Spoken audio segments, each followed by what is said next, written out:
Hey, Magic fans, welcome back. This is your captain speaking here on Captain Clyde's MTG. We got a little bit of news here about Wizards of the Coast in general. We have Lukka completed, and not only did Wizards change their OGL, but Pazio bellies up with an orc at the table. That's right, guys. We got some real good news coming on. Before we get started, don't forget to like and subscribe. I'm trying to get to 1,000 peeps, and I appreciate any help you guys can give me. So, let's get into it. We got a lot to talk about today. So first off, let's look at Lukka completed. That's right, Lukka bound for ruin. Uh, green, red, green, Phyrexian, a red, and two for a 5 loyalty planeswalker that says +1, add a red and a green, spend the mana only to cast creature spells or activate their abilities. -1, create a 3/3 Phyrexian beast creature token with Toxic 1, not too shabby. -4, Lukka deals X damage divided any way you choose to any number of target creatures or planeswalkers, where X is the greatest power among creatures you controlled as you activated this ability. So this is going to be huge for standard, maybe even huge for mono green or Gruul decks. So let's talk about this first. So first off, +1, add a red and a green, spend it to cast creatures, use their abilities. This is good if you're already ahead and you're looking to put something really large on the table. You can do this for 4 mana if you use the Phyrexian mana, which basically means this card is going to cost you 2. The drawback to Phyrexian mana, though, is not only do you pay 2 life, but it comes in with 2 fewer loyalty counters, so it's only going to be a 3 loyalty instead of a 5. But +1 will make it a 4. It's not a bad rate. Um, so that's kind of a wash, honestly. Basically, you're just going to spend 2 life and 2 mana to get this if you have something else to cast. Now, the great thing about being able to do this on 5 is if you have 5 mana, or I'm sorry, 5 loyalty, a -1 will get you a 3/3, which still works if you lay it for 2, but then you got to start pumping it up a lot. But that 3/3 creature, it has Toxic, which is poison. Um, Granted, I think this is kind of a fix because obviously Toxic 1 will not kill somebody if you hit them 3 times with a 3/3 beast, because you hit them 10 times with a 3/3 beast, that's 30 damage. Basically, the toxic mechanic is going to really rule out a whole lot of life gain that they got going on. Um, so that's kind of cool as a way to fight through life gain decks. Now, the -4 ability. Here's the thing that's got me about this. The other two abilities are great on their own. Well, not great, but at least good. But this one at -4. If you lay this for 5, you -4 it. X damage divided any way you choose among any number of target creatures and or planeswalkers, where X is the greatest power among creatures you controlled at the time of spell activation. So, um, as you guys know, there's a lot of ramp decks. If you lay this and you don't pay the Phyrexian mana for it, and 5 mana in a ramp deck's not hard, and you've got one, let's say, 7/7 creature, but of course your opponent probably has 4 or 5 creatures because they're playing Beat Down or Weenie or whatever. You -4 this and deal 7 damage across the board to different things. That is huge. That is like a board wipe. That is insanely good. Cannot state that enough. I think this has a lot of use. I think this is probably one of the best planeswalkers for red green to come out since Domri Raid. Back when Gruul Stompy was real big in standard back in Ravnica. So yeah, I think this guy's got a lot of play. Now that we've done that, I'm not going to go into a whole lot of detail as much as I can in 5 minutes. But let's talk about Wizards of the Coast and the D&D OGL license. So, post today, it seems that D&D Beyond subscription management page is down as movement grows to cancel subscriptions to protest reported OGL changes. That comes up when you try to use the subscribe management page. So, what was happening, for those of you who don't know, OGL stands for Open Gaming License. Now, back in the day, um, when Wizards of the Coast, this was a TSR kind of thing. It might have been Wizards of the Coast, I can't remember. But anyway, point being, the OGL allowed people to make content for D&D um, that was not D&D certified, basically. It also meant that D&D couldn't take your stuff and resell it because it belonged to you. You could make money off of it. It led to a lot of the D20 playable items that we see, books. For example, Pazio is the reason that the whole reason Pazio exists is because of the OGL, along with lots of other gaming supplements that were made to help support D&D. Um, the whole point of that was if you make it free to use your game, more people will see the game, want to play the game, and then buy your products. And it really made Dungeons and Dragons the monster that it is today in the gaming market.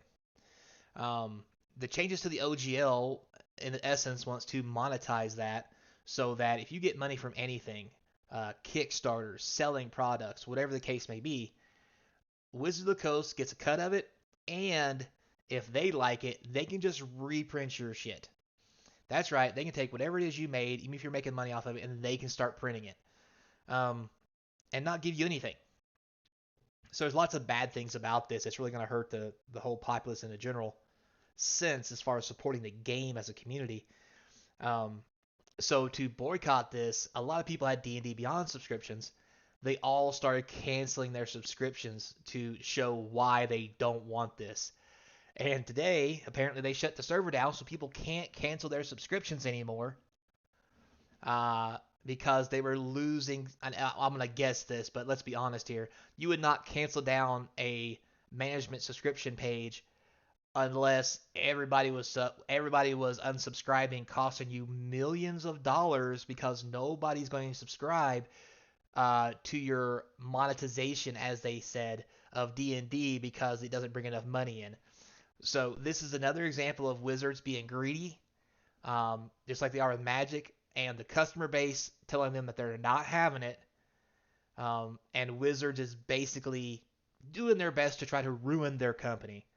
Or Hasbro or whoever is in charge of this is really doing a good job at just flushing their whole customer base down the toilet and making them want to play other games and not be involved in their company. So also with this came out something from Pazio and some other things. So here it talks here, uh, the update to the OGL got leaked, and here I'm not going to read it to you word for word, but basically they canceled the announcement that was supposed to happen today or yesterday, whenever it was, for the second time.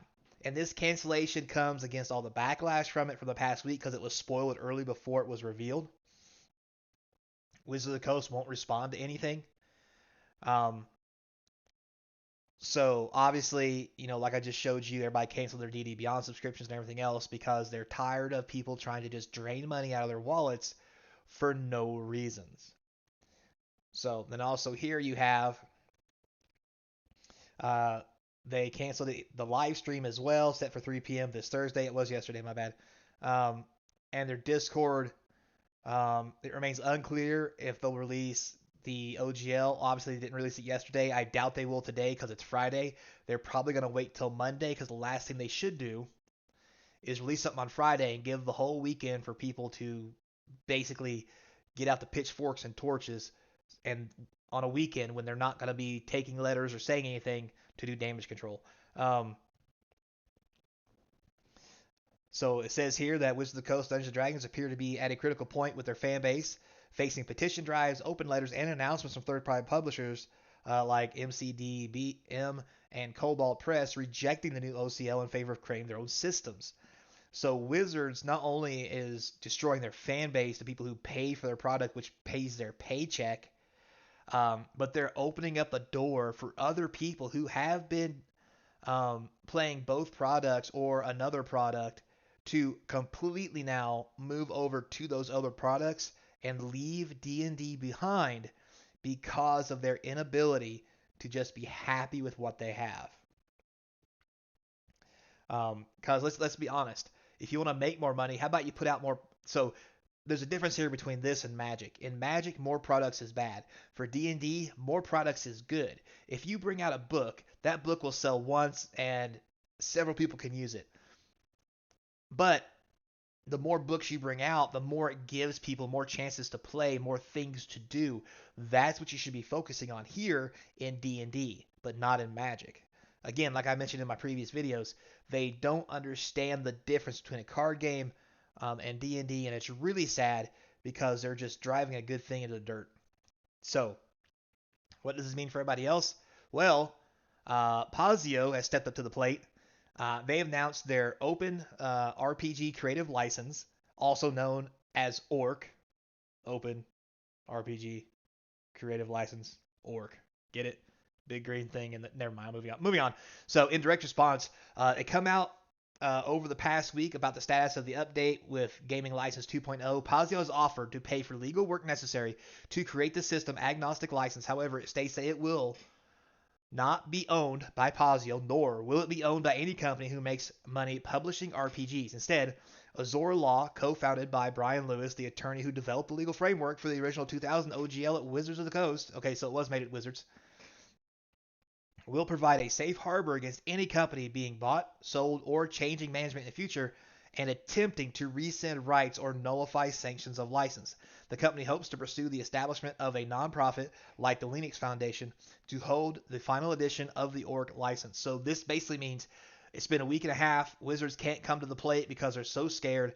Pazio's going to make their own using their game products. To put a stop to what Wizards is doing. So I'm going to say a few things. First off, never really a Pathfinder fan. It was okay. I played it. I never really got into it. I've always been a D&D buff just because it was always here first, so forth and so on. Just old school, right? Second, I will applaud Pazio for doing the right thing.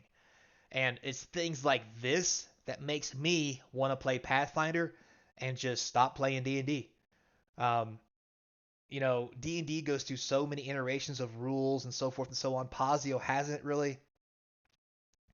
Um, it seems more like Pazio's more worried about not necessarily becoming rich oligarchs, but making a decent amount of money, charging a decent price, still keeping the company afloat with profit while doing their best to keep the fan base and the customers happy with what they put out and their ability to use the product. So kudos to Pazio for doing all this because they know, and like they've stated before, they understand that other publishers that are smaller cannot compete with Wizards in a legal battle. And they've even come out and said in their article, if you read the whole thing, that they will go to bat and pay the fees to do this so that Wizards cannot do this to people. So again, real happy with Pazio. This is the kind of company, the kind of people that I want to game with. So thank you, Pazio. Middle finger to Wizards for not doing what's right because they're greedy. And at the end of the day, remember to be kind. And as always, I hope to see you across from the game table. Maybe replace some Pazio instead of D&D. Later, playa.